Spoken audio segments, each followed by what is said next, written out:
How should a person live knowing they will die? Pause whatever you are doing and listen to your own pulse. That quiet drum inside your chest began without your permission, and one day will end without your consent. Everyone knows this, yet almost no one lets the knowledge shape an ordinary Tuesday. We wrap mortality in 1,000 layers of distraction and call it optimism. But distraction is only anesthesia, and anesthesia always wears off. So let it wear off now, while there is time to change. Admit out loud, I will die. Then ask the only question worth debating, how, then, should I live? Comfort, distraction, and shallow definition stand between you and an honest answer. Comfort promises peace, but delivers soft captivity. Distraction offers novelty, but steals attention. Shallow definition sells applause, but empties achievement. Drag these three idols into the open and watch how small they look when measured against a coffin. Modern culture crowns ease as the greatest virtue. Softer chairs, faster shipping, friction-free everything. Yet comfort is a thief because it pacifies urgency. Christ did not promise padded pews. He promised a cross. Marcus Aurelius wrote from a freezing war tent, not a marble spa. Seneca slept on the floor so luxury would not rot his backbone. Make peace with discomfort on your terms, or discomfort will make war on its terms. Take the cold shower, lift the heavy weight, speak the risky truth, pray when you would rather scroll. Small voluntary hardships teach your muscles, nerves, and spirit that courage is normal. Distraction is the second idol. Screens glow like secular stained glass, promising revelation in pixels. News feeds refresh, dopamine spikes, hours disappear. Seneca scolded his friends for this centuries before electricity. People are everywhere but nowhere, he said. They surrender the present while chasing the possible. Jesus slipped away from clamoring crowds to pray in solitude. Marcus wrote meditations at dawn before Rome's chaos swallowed daylight. Presence is a superpower, and you must fight to keep it. Eat without a phone nearby. Walk a mile with no earbuds and listen to wind in the leaves. Sit across from a friend and let silence stretch until honesty arrives. Presence braids minutes into rope strong enough to pull generations forward. Shallow definition is the third idol.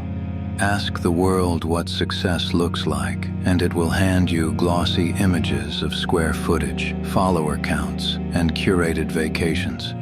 Yet none of those trophies survive the hearse. Jesus asked a lethal economic question. What does it profit a man to gain the whole world and lose his soul? Marcus preferred the approval of his own conscience over the cheers of the circus. Seneca warned that riches enslave unless ruled by reason. Define success before the marketplace defines it for you. Success is obedience, loving God with fierce focus, loving neighbor with uncalculating generosity, developing every gift until nothing is left buried. Time stewardship is the first pillar of a soul awake. The day delivers 86,400 seconds, and each night a ruthless accountant of eternity asks where they went. Sleep, labor, laughter, food, necessary expenses. But the remaining coin must echo the kingdom, seeds planted, wounds tended, beauty crafted, prayers lifted, lies confronted, rest enjoyed with gratitude. Waste is not measured by exhaustion, but by misalignment.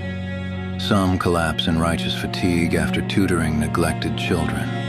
Others lounge in silk sheets, yet squander the gift because the soul never aimed beyond itself. Presence guards time.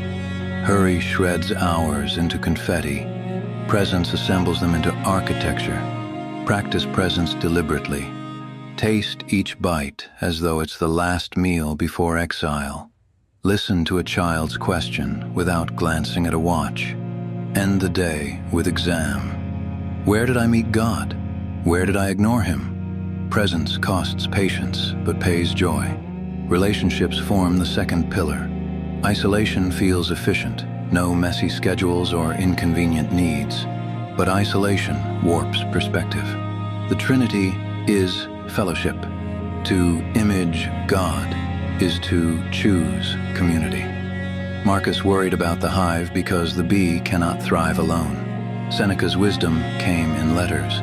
Jesus turned fishermen and radicals into brothers. Covenant community means committing to people you cannot mute. Eat together. Confess sin aloud. Celebrate success without envy. Bear burdens when you feel under-equipped. In relentless love, mortality becomes graduation, not eviction. Pain is the third pillar. Pain visits every address, and avoidance simply mortgages the future. Jesus did not tiptoe around Gethsemane. He sweat blood in honest prayer. Marcus buried children, yet spoke of cosmic order without bitterness. Seneca, forced to open his veins, comforted his weeping friends while blood spilled. Pain surrendered becomes power. It sands arrogance, sharpens empathy, fuels intercession. Rage against injustice, but let rage build hospitals. Weep over loss, but let tears water compassion. Waste no wound. Weaponize it against despair. Creativity stands as the fourth pillar. God is a maker, and so are his image bearers. You may never paint cathedrals, but you can design circuits, raise toddlers, plant gardens, craft policy, code software, compose melodies. The world starves for honest beauty. Perfectionism whispers someone has already done it better. Cynicism whispers nobody cares.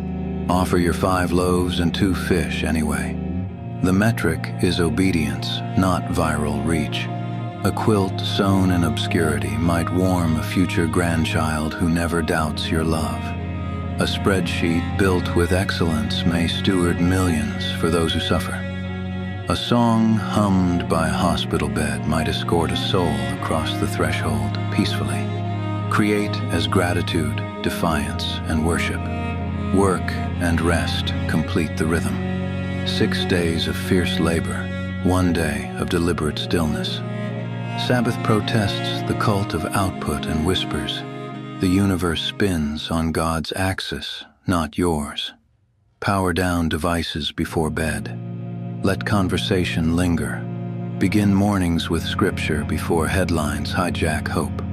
Stoics journaled at dawn. Prophets listened at night. Jesus woke before sunrise to pray. Follow their pattern in spirit, if not in schedule. Risk emerges naturally in a life turned outward. Holy ambition cannot hide behind guarantees. Marcus said, "Do right, though others resent it." Seneca noted fortune can confiscate property, but not virtue. Jesus cursed the servant who buried talent in fear. Apply for the role beyond comfort. Adopt the child whose trauma scares you. Forgive first. Tithe until you feel it. Failure stings, but educates. Regret corrodes invisible steel. Legacy is redefined. Not arenas named after you, but fingerprints on eternity. Heaven's books record cups of cold water, anonymous gifts, nights spent praying while others slept. Live for the sentence. Well done, good and faithful servant. That line outshines every obituary highlight reel. Picture the final breath. Monitors flatline, family gathers. What will matter? Not follower counts, not vacation photos. Only whether love outpaced fear, faith outlasted doubt, hope outran cynicism, obedience outshone applause. Saints who sang at the stake rehearsed by dying to self daily. Practice now. Let tomorrow's obituary shape tonight's agenda. Let eternity's applause drown temporal noise. Let the cross interpret craving, resurrection ignite action, spirit animate chores. Live as though gospel facts are granite. Christ rose, so time pulses with purpose. Christ conquered, so suffering cannot claim the last word. Christ will return, so justice is non-negotiable and hope is sane. Wake with a battle cry, whispered to reluctance. I am mortal, yet indwelt by immortal spirit. I have today, nothing more, nothing less. Comfort will serve me, not rule me. Distraction will starve, attention will feast. Success equals obedience. Pain will preach. Presence will prevail. People are eternal. Schedules adjustable. Sabbath rehearses resurrection. Creativity is gratitude in action. When death arrives, it will find me spent, not stored. Now close this script and step into the unrepeatable day. Speak truth. Write the song. Hold the child. Pray the risky prayer. Build the thing that scares you. Confess the habit that chains you. Bless the enemy that annoys you. Love the soul that cannot repay you. Eat with thanks. Savor coffee with wonder. Watch dusk with reverence. Share laughter like prophecy of better worlds. When your heart beats its last, you will not clutch sheets in panic. You will exhale like a worker clocking out. Tools worn smooth, soul ablaze. You will cross the threshold into thunderous delight. Hear your name in the mouth of the Master, and understand that every obedient second was worth it. Well done.